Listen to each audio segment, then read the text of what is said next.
والله وانا جائبات يا مسكين قسيتك تكا وفما جريني كيني كيستي قددو في التتان وسمانا مجبا فكانو وفي كينيا أفتكيسن وفي كينيا أفلبسن وفي كينيا يادا كيسا أفغلجن وفي التقدري إنو وجين قمدو يونين وفي التقامدي إنو ولين قمد جريني كوبو هرسي وفي كوتي في ججبيسي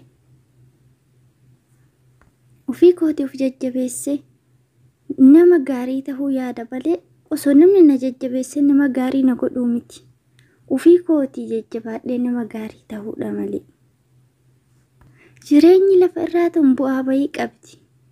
Jireenyi lafa irraa qormaata cimaa of keessaa qabdi. Jireenyi kee keessatti homa luka kee jala jiru ittiin jiraachuu wallaaluuf dhiphisna. Imootu waan ofii goonuu kadhadhamne waan Rabbi godhu akka waan ofii keenya godhuu dandeenyu waan biraatiif ofitti gaddana jechuudha. Waan biraatiif ofitti aara jechuudha. Akkuma dalagaan karooran toltu akkasuma jireenya keessatti illee waan hunda keessatti waan sii tahe waan sii hin tahin sammuu kee mush dhiphisuu miti. Sammuu kan kee gisee hunda firii gootee uffoo harsitee osuma gadadoon harka kee jirtu of gammachiisuu qabda. Osoo gadditee jirtu uffoo harsuu qabda. Jireenya kee keessatti ufin dhiphisin baay'iste. Jireenya lafa irraa waggaa 100 hin jiraatan eenyuyyuu taanan waggaa 100 hin caalu. Jireenya hanga naatiif jettee sammuu kee hin dhiphisin.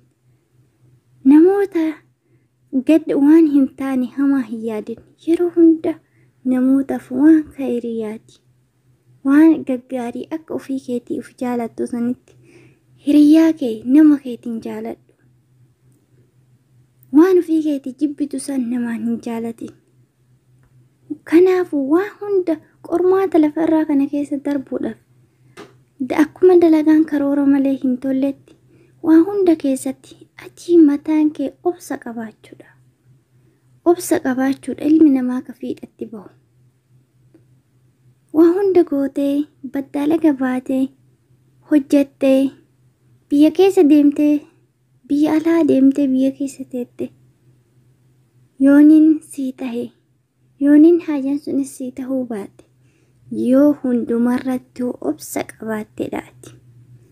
Diqqoodhaan namni diqqoorraa ka'ee guddootti ni darba. Akkamitti garuu yoo irraa beekassan hojii ofii karooran ka'anii irratti obsa qabaannan waan si mudate hunda furguggee si haleeluusitti deemu hunda jala gajjettee jala dabarfannaan ati ni boota waa hunda keessattu. Hojiin kee galma inuma gaha yoo Rabbi galmaan sii gahe. Hariiroo jireenya keenyaa keessatti irra guddaan uf mufachiisu ofii keenyaa uf mufachiisu ofii keenyaa uf tuffachuudha. Wanni tokko wanni duubatti nu hambisu. Jireenya keenya keessatti ofii keenyaa uf tuffachuudha. Waan san akkas gochuu hin danda'u miti. Osoo hawwitu osoo waan san nan godha jettee osoo hawwitu barri bararraan sitti deebi'a. Ta'anii hawwuu miti kakaayyoo fi galmaan gahan waan danda'amu waan godhamuu qabu yoo kaayyoo ofii karoorfatanii karooran itti ka'aniidha. Abjuu fi dhugaa gochuuf karoorfatanii itti ka'uudha. Harkaan dalaguudha. Ka irratti namaaf guutu Rabbi. Waan dalagde keessatti ani kana dalagee dhabe jedhanii obsa qabaataniif jajjabeessuudhaaf duubatti deebuu miti. Jireenya keessatti kaayyoo kee galmaan ga'uudhaaf karooraa fi obsa qabaachuudha. Akka irraa miti boru ni darba jettee ofitti amanuudha. Amantaa onnee keetiitti kaayyoo kee galmaan sii ga'u ofitti amanuu obsa qabaachuudha. Har'a dalagee dhabee miti.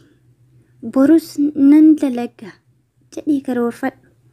Har'a dalagee dhabee borus hin deebi'u borus waan akkanaatti nu mudatan jedhin laas hin mudatu hin dogongoriin karaa kan kee ka hin deema jettee kaayeffattee manaa baate san karaan sus hin deebisu haga bakka san geettutti yoo ati ofii keetii uf duuba hin deebin. Ni deema jettee daandiirra yoo baate ati uf duuba deebiteedha karaan sun kasi deebisu. Akkasuma kaayyoo fi karoora keetiin yoo itti ijjannoo ufitti amantummaa fi ofii keetii uf amansiifte akka namaa tayaa miti akka ofii keetii uf taate. Ofii keetii uf taate karoorfatte yoo kaate wanni uf duubatti si deebisu hin jiru. Kaayyoo kan kee abjuu kee dhugaa ni goota waan teettee bakkaa bakkatti hawwitu san hawwii keessan har'a godhachuu ni dandeessa. Yaa miskiinaa irra guddaan keenya kana jireenya keenya akka itti jiraachuu wallaaluutu nu miidha. Wanni har'a godhin harkaa badee buru ittiin deebuu jennee kaayyoo keenya manaa baane duubatti deebisuudha. Anumaa hin danda'u jedhanii uf tuffachuudha. Yeroo hunda jireenya ofii keessatti uf dhiphisuudha. Dhiphinaan miti ka waa godhan itti yaadanii fi miti itti yaaduun homa jiraate. Yaaddawanii fi miti ka kaayyoo hawwii ofii bakkaan gahan itti cimanii yoo dalaganidha. Karoora sanirratti yoo tumatanii itti deemanii hojjetanidha. Kanarraaf kanumaa YouTube channel kiyya like, share, subscribe gochuun na jajjabeessa. Akkasuma warri dura maamila koo taatan like fi sharing na jajjabeessa. Warri haarawaa dhuftan baga nagaan mana koo dhuftani manni kiyya isinitti haa baruu.